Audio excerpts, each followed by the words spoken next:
Welcome to Recess Duty, a podcast for educators to come together to share struggles, but also celebrate successes by sharing stories and ideas in a safe and supportive environment to collaborate with one another. Here's your host, Levi Allison. Hey everyone, this is Recess Duty with your host, Levi Allison, and today we're talking with early years educator with a passion for making and play, Michael Palagi. We'll be discussing their experience and stories in education. Thank you so much for joining us, Michael. How are you doing? I'm doing good. Got to jump in the pool for some swim team practice, so breaking the Bangkok heat, which feels pretty good. Nice. And so, Michael, for our listeners out there, tell us where you're at, what do you do, and a little bit about Michael. So I'm currently a kindergarten teacher, or year one teacher, currently at NIST in Bangkok. I like the name kindergarten a little bit more because it gives that value to them being little and just exploring the world. I'm born and raised outside of Chicago, never really traveled. My mentor while student teaching taught in Hong Kong and Korea. Like, go abroad, check it out. Asia's awesome. And so I was like, well, nothing's opening in Chicago. Let's see what else I can do. So I spent a year in Tokyo for a little bit, loved to travel, a year in Germany, and then spent a summer in Kenya volunteering. My friend was down there. He said we'd really like some teachers. They helped us do some teacher focus groups. So I got a little bit of time around Nairobi and then a little bit in upcountry, which is super interesting. Then was back to Tokyo for 3 years, did 3 years in Yokohama, and now it's my third year at NIST in Bangkok. Wow, you've been a lot of places. So enjoying a little bit of traveling, and it's nice to kind of chill it down a little bit now. I totally understand. So, Michael, what are you excited about at the moment in today's chaotic world with COVID and quarantine, not quarantine, in the classrooms and such? I think something like one of the projects we've really been working on this year, and it's been incredible to be back in the classroom, and crossing fingers we stay that way, is we've really been kind of looking at what gender is and what it means for our little 5 and 6 year olds. And I was originally a tech ed major. And so I was in classes with only men and hands-on all over the place. And then I wanted to teach woodshop and drafting, but those classes were going away a little bit. And so then I switched into early years, and it was only me in the entire major that was the guy. And so kind of looking at, being with only men for my first part of my university into only women. And luckily at this school, we actually have some other guy early years teachers, which has been awesome. But so that's something that I can kind of connect to with all of the diversity conversations. I'm a white male. We have lots of privilege. And so kind of letting those voices really being a big listener, but gender is that one thing that I can really connect with, being kind of with all men and then all women. And so that's something that I feel like I can really dig a little bit deeper into because of my personal connections. And so we've been reading tons and tons of books about just like what gender means and what does it mean to us. And kind of our conversation today was, we read a book called Dress Like a Girl. They've been fantastic and really opening that there really is not a boy thing, girl thing, and everybody thing. And they talked about, well, I went to Zara, and another said, I went to the store that had an H and an M in it. I'm like, well, it's called H&M. and so I was pretty lucky. And so they said, well, there's always a boys section and a girls section. And a boy's like, well, I like Hello Kitty, but it was in the girls section and I didn't understand why. Uh-huh. And to see just these conversations we're getting through these texts of them just saying, well, if we've got everybody toys and everybody sports and we can paint our nails or have earrings, and like, but I don't like saying when I was little, or we used to say this about, boys could do this, girls could do this. So I don't want to implant that idea. It's nice to talk about the history a little bit, but I don't want them to have that idea that there is a boy thing or a girl thing. So I try and stray away from like, when I was little, people said this. And so I was like, well, where do we see that in our 5-year-old's world? And so clothes is really perfect because they go to the store and they see the boys and they see the girls, and a little bit less the toys, but the clothes is one thing they really connected with. And so behind the computer here is our little wall that we've been going with our documentation about, what is a boy thing and what is a girl thing? And basically we've got girls go to the girls' bathroom, and boys, we've got boys' private parts. Everything else is just everybody. Yeah. And so seeing these rich discussions has been super, super powerful. So we're actually going to team up with our middle school, maybe they have high school too. And so they're going to have a little conversation with me and figure out, well, what did you want to do? Because I'm a white male, I only know so much. And so what did you wish you knew when you were littler? Or what kind of conversations do you think we could start with them? And maybe having them come into our classroom too and just look at what we've been learning about. So I'm really excited to connect with the service groups and our upper school. How exciting is that to be having such rich and authentic and valuable discussions of identity so early in a learner's life? That is amazing. That is so exciting. Is there besides in the clothing stuff, have kids talked about anything else or like revelations or any like connections or aha moments with them? Is one thing for some of the doctors, and because, they have less schema, based on what they've done, especially half their lives have been COVID, that they can remember at least. And so there's a few things. And of course, there's some who are a little bit more egocentric, which is completely appropriate because you're 5 years old and that's how your brain works. But doctors and things is, on our wall, we originally had some things where it's like, well, long hair is for girls and whatever, this is for boys. And we do this little survey and be like, well, for playing soccer, like, well, who plays soccer? Who has the connection? The little surfed up sign.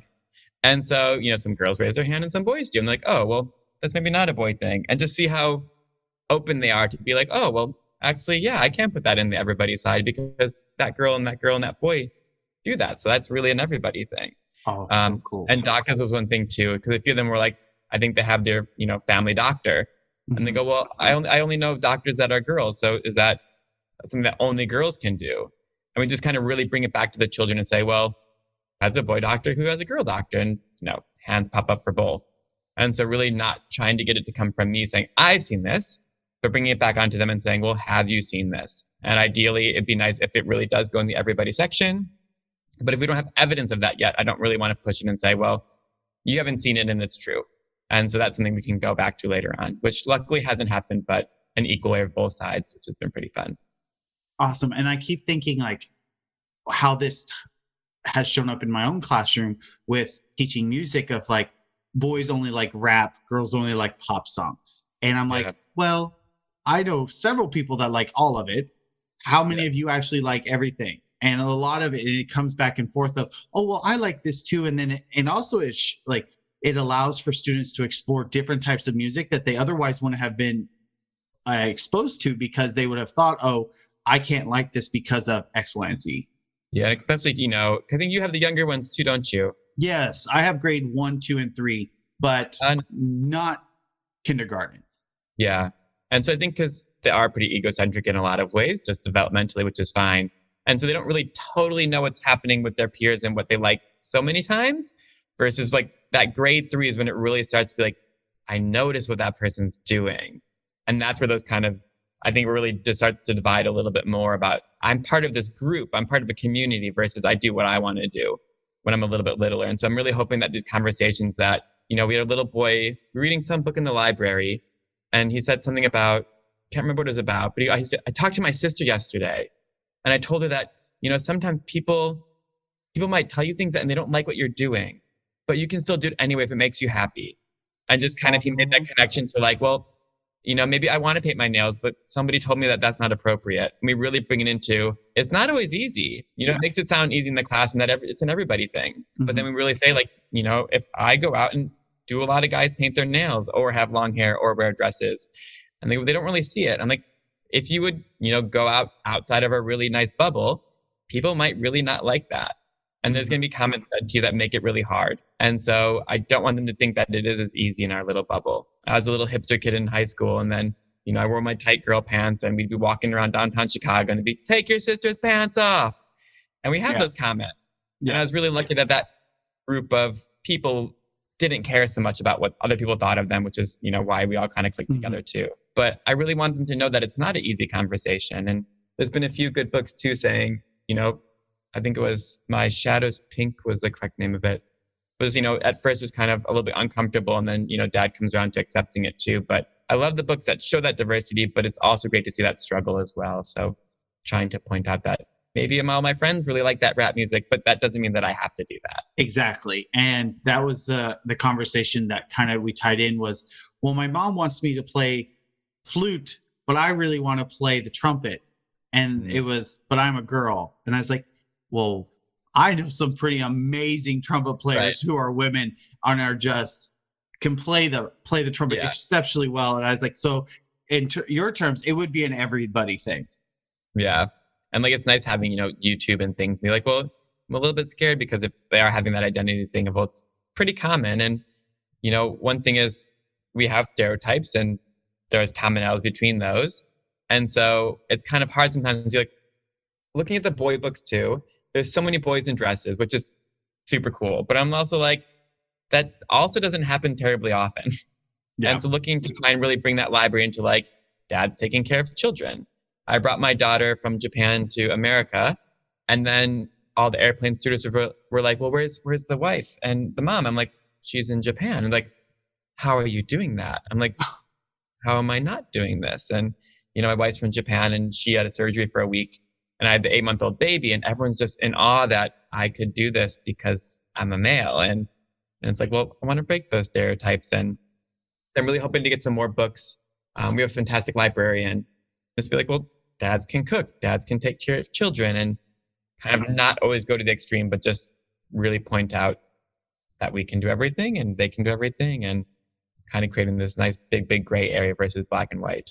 There's no right and wrong. It's just we like exactly like our society of believing in a dichotomy isn't existing anymore. It's actually breaking down as we can see it, especially with COVID really highlighting that we are all in this together and we can all do many different things, and that we really don't need to be thinking or caring so much about what other people are doing if it's not impacting us.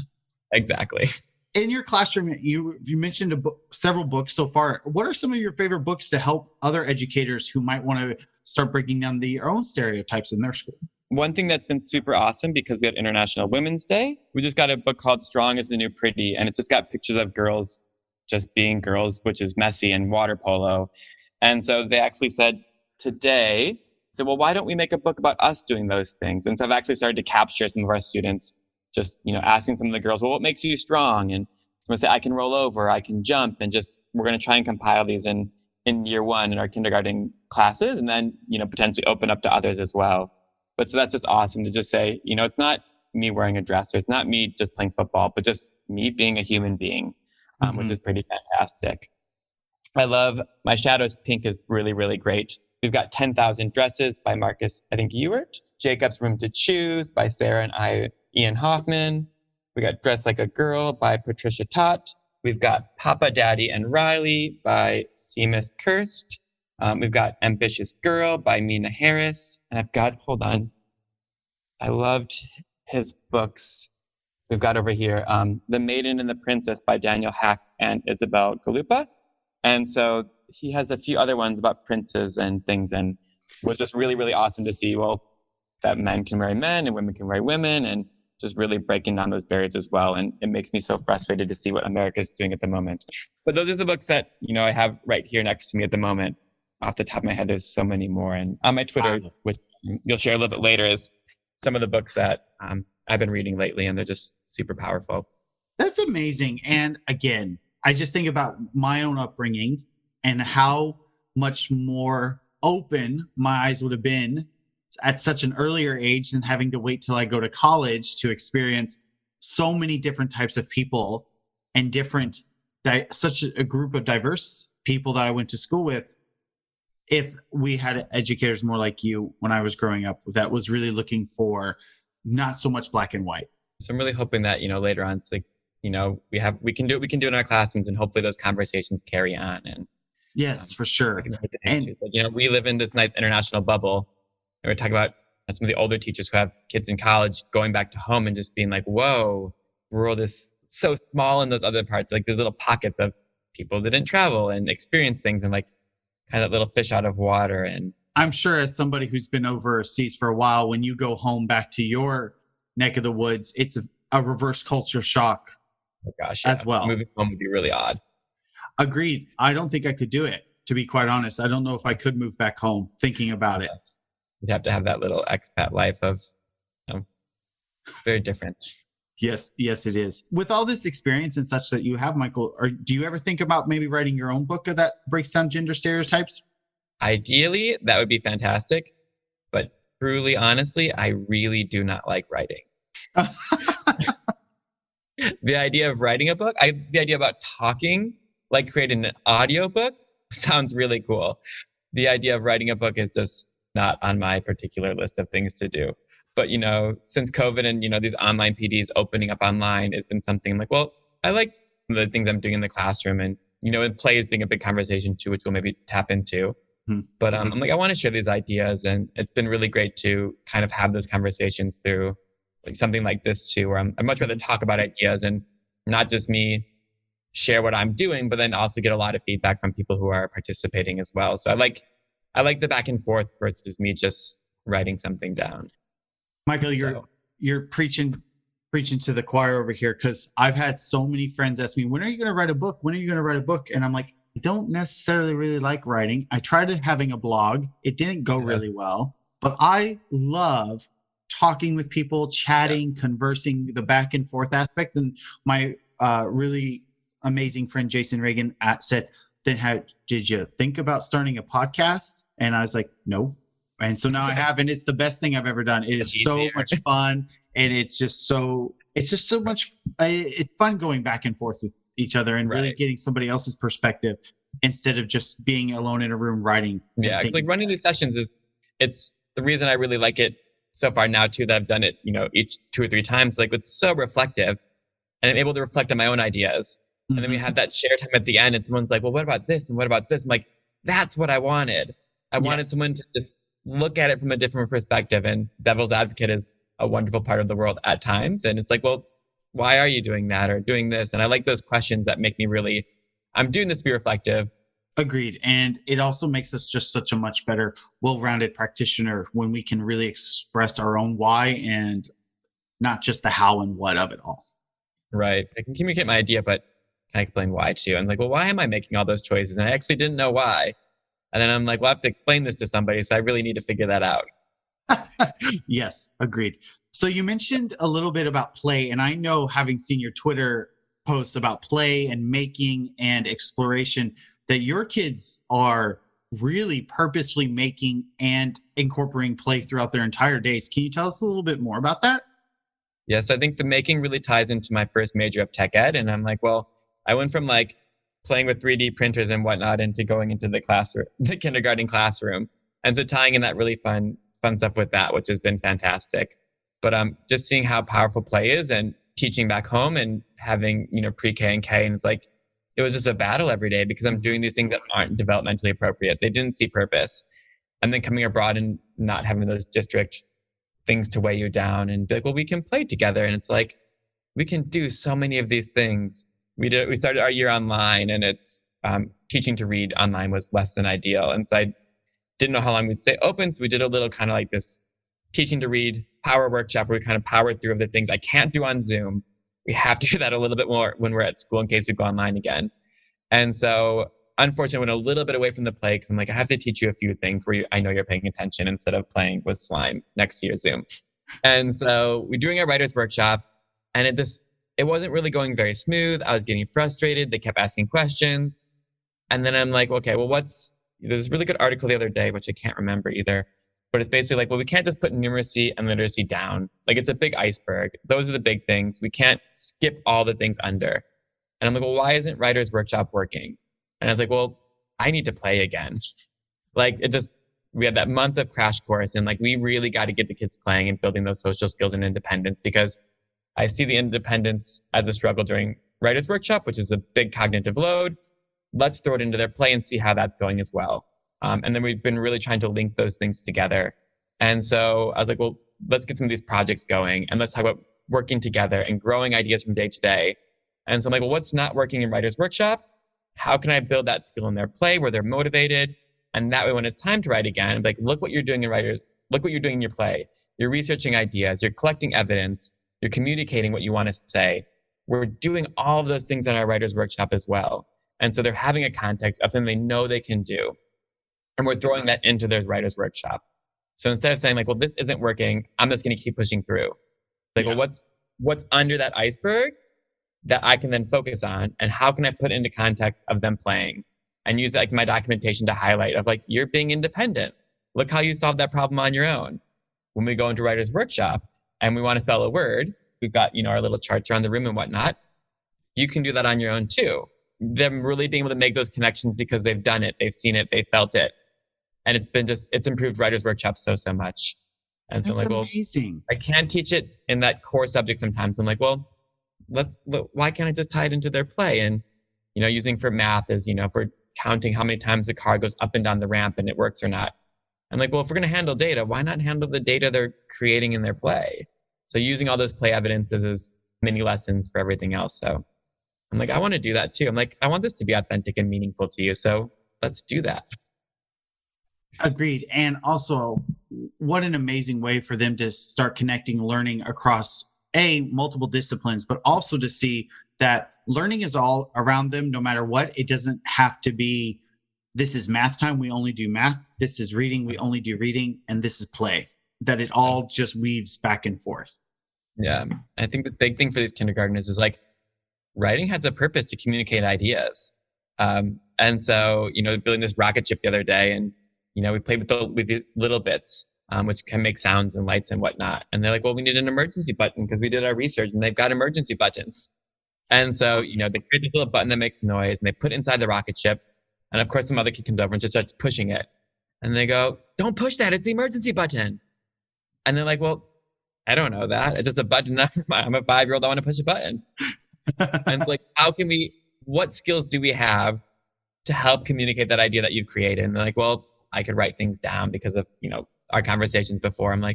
And so I'm like, well, then let's write that down. Let's make something that says emergency button. And maybe if you don't want them to push it, put a little hand with the X through it, and getting them to write because they want to write, not because I want them to. And it has a purpose because I want to communicate my ideas, which is that's why we've decided to write things down, to pass that on to others. So looking at the core reason of that, it's been really fun. That does sound a lot of fun. And it also sounds like it's so well connected and thought out. And it breaks down that stereotype of what is play. Play is not just chaos ensued. It's purposeful, planned engagements that allow students to manipulate all things around them in a constructive way. Yeah. So the PD, like, well, how do I link in? I don't want play to be separate. I really want it to be interdisciplinary, transdisciplinary. And so bringing all the evidence in together has been, and it's not easy. It's a lot of extra work, and you've got kids doing different projects. And so kind of navigating that's been busy, but fun. And so got a wonderful team to talk about the ideas with. It's been really great. Oh, that's exciting. So for people who are wanting to incorporate play more into their classroom and giving students that opportunity to really just explore without really teacher-focused content, what are some natural things that you have experienced that allows that to happen more readily? I think the biggest thing is kind of just, we feel like we have to be so engaged with them all the time, which is part of being a teacher. But the biggest thing that it really started to do is just not talk to anybody for one of their play sessions and just sit and watch and really, really listen. And I felt really guilty because my first school was like, you have to be talking to them all the time. And that just kind of became instilled in what I have to do. I'm like, I can sit here and just watch you and really see what's happening. And I know as early as teachers, people are really big into provocations and me setting things out. I think I'm okay at that. I don't think I'm fantastic at it. But one thing that I think is really helpful is I take that time to be a researcher and listen to what they're doing and then use that to set the provocations and kind of, or to take the pictures and the videos and be like, you're doing these things and what skills are we using? What concepts are we noticing? And so just really taking your time to watch the kids and really listen to them. And if you hear, with the cars and collecting data, it's like, I just heard them say, it worked, it didn't work. It worked, it didn't work. And I'm like, well, data handling is something that we need to cover pretty soon. We could use tally marks, we can use counters, and looking at all these different ways we can keep track. And I'm like, well, that's my mini lesson for tomorrow. I'm going to take a little video. I'm going to ask you, well, what do you notice them doing? That it worked, it didn't work. I'm like, well, which ramp's better? And they're like, I think that one. I'm like, well, how could we really figure that out? Which one did work better? So tomorrow what we're going to do is we're going to go and try that. And we can watch you and we can collect the data for you. We'll take a little video. We'll put it on the board. We'll talk about using tally marks, putting sticks in bowls, and just all these different ways to collect it and organize our ideas. And so they loved it because they got to help each other. And that's me. I'm being the teacher. And don't students just love being the teacher? Oh, yeah. It is their favorite thing in the world. I really have. So we use Seesaw here, and I have so many kids who know how to use Seesaw better than I do. So we coined the term Seesaw experts or Seesaw ambassadors, or just basically student versions of the legit Seesaw ambassador. And I was like, well, Susie over there is a Seesaw Ambassador. Why don't we go ask Susie? And they're like, oh yeah, it's very great to see students help each other in a constructive way. Yeah. And I think this brings that power of like, it's not onto me. And so, sometimes we ask, well, how many, when we do our, count how many kids are here. And then in the beginning of the year, it's like, well, how many teachers are there? And, it's me and our AA, like our TA. And then, as it grows throughout the year, we ask that question, well, how many teachers are there? And they start to notice like, well, like, I know he taught me before. He taught me before. She taught me before. So cool. And like, well, I'm a teacher too. Like they're my teachers. And kind of seeing that kind of evolve throughout the year is always really exciting. Oh, that's cool. I'm stealing that idea. That's a really cool idea. Thank you for sharing that. So Michael, what happens, all of this sounds really amazing, and it is amazing. There's no doubt about it. But there's got to be places where this just fails or something doesn't work or it's just ensued chaos. What do you do at that moment? I think recognize it. And so we were talking at lunch today and somebody made some kind of little mistake. And like, what you have to start doing is just make mistakes all the time and then nobody really notices. But I'm like, well, I think we just always talk like that didn't work. And then there'll be times with the kids, I'm like, well, did that playtime session work? Or like, that was a really big fight. And just really recognizing and honoring like that didn't work. Mm-hmm. And, there's a lot of things that do not work all the time. Mm-hmm. And so I think, there's that sort of like, you're in the ditch when you're learning and whatnot. And like, we're in the ditch all the time. Like we try stuff and it doesn't work. And I try and cook and it doesn't work. And I try and teach you math and that lesson didn't really work because you weren't interested. Yeah. And so really me just being super open and accepting like that didn't work. And, I think this is the reason why. I'm not really sure, but if we can connect the reason why, then next time I know I need to try something a little bit differently. But there's definitely playtimes where like our goal, like today we were doing Chrome Music Lab to try and figure out how we could make kind of little homemade speakers with what's it called? Paper towel tubes and cups and this. Yeah. And they all just sat and I'm like, well, let's try this and this. And like Chrome Music Lab, tap, tap, tap, tap, tap, tap. And so at the end, I'm like, well, one group made a really cool speaker system. And I'm like, did anybody else try? And they go, no. And I'm like, well, why do we think that happened? And then I didn't think they too much figured it out, but I'm like, I noticed that we really haven't tried this in 2 weeks. And so I think what happened is you were really, really excited to just play with Chrome Music Lab because there's so much stuff on there. So true. And what we need to do is we need to give you a little bit more time to explore this on your own before we try and add something into that. So I'm like, I need to understand that I need to slow it down a little bit, give you time to explore. And then, maybe tomorrow we had a chance to explore today. Tomorrow, let's try and do that. Our girls with, I'll say M and H made this thing and I can share that. And that'll be that nice little push of like, you're being the teacher, you've created something. You didn't get enticed into the world of iPad. And so you can then motivate others to say, well, I tried this. And that will be that nice push. And so that was an example an hour ago. Well, as a music teacher who uses Chrome Music Lab extensively because of distance learning, I am fully well aware of the awe factor of Music Chrome Lab. All those buttons. Oh, they love it. And it's also funny because I love seeing some kids who are very like nervous to touch anything because it all lights up. And then I love seeing the kids who will light up every single row so it doesn't really sound like anything. No, but I made a rainbow. What does the rainbow sound like? Right. And I was like, I would hope a rainbow sounds a little bit better than that. Like, it's just really loud at that point. Oh, that's so funny. Give time to explore before we keep moving on. Because otherwise you're that person wants to touch the fuzzy thing before. Exactly. Oh, Michael, thank you so much for coming on to Recess Duty today. Tell our listeners out in the world, where can they find you if they want to connect with you to continue learning to breaking down stereotypes and the purposeful play that you do in the classroom? On Twitter, and which will be just Twitter at Michael Palagi. And awesome job to connect. And I'm excited to learn more from all of you as well. So feel free to tweet out and share some ideas and ask some questions. So exciting. And those links will be in the show notes below, everyone. So, Michael, we asked all guests here at the Recess Duty, what do you remember about recess growing up? I will check the temperature here in Bangkok at the moment. It is, let's see, to make the connection a little bit stronger. It's 34 and it feels like 41. And so at the moment is playing King of the Hill in a big, 2-foot snowstorm from the Midwest. And then coming out with just melty cold fingertips from those gloves. So I am not a winter person. I am so happy to be here. But just, one of my best friends before said, winter's a place you go to for the weekend. And I would be totally fine if I could just had a snowstorm for 2 days and was back to the heat. That's so funny. Winter is a place you visit on the week. No, I agree. Having grown up in Kansas, I remember those Midwest winters that are just really wet and cold and frigid. And those gloves, because once they freeze, that's like carrying around bricks. And it's just like, and sometimes you can't really get your hand out because your hand is kind of like frozen in the glove. And yeah, it's no fun. Do not miss that. So I'll take my swimming pool instead. Oh, that's funny. Thank you, Michael, for coming to this week's episode of Recess Duty. Be sure to follow us on your favorite podcast app so you don't miss our next episode. I'm Levi Allison, and I hope you have a great day of learning, everyone. Goodbye. Thank you for listening to Recess Duty. Make sure you subscribe so you don't miss any future episodes. In the meantime, please share this podcast with other educators so they can join the fun. And that is the end of our Recess Duty.